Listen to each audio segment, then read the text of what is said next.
বলে টাকা দিচ্ছে না, টাকা দিচ্ছে না, হিসেব দেওয়ার নাম নেই, হিসেব দেবে না, পর্যন্ত চুরি করে নিয়েছে, পায়খানাও চুরি করে নিয়েছে। প্রধানমন্ত্রীজি 12,500 টাকা দিয়েছে বাথরুম করার জন্য, সেটা পর্যন্ত ছেড়ে দিয়েছে। কি বলবেন এদের? বলছে কিছু বলার নেই। এই যে আবাস যোজনার টাকা কিচ্ছু হয়নি, আমি এত বাড়ি তৈরি করে দেবো। কেন করবেন?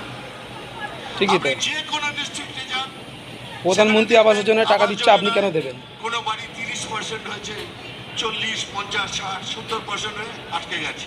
একদম। কেন আটকে গেছে? কি বলছেন? কে পয়সা দিচ্ছে না, শেষ হবে। ঠিক আছে, খুব ভালো কথা, খুব ভালো কথা।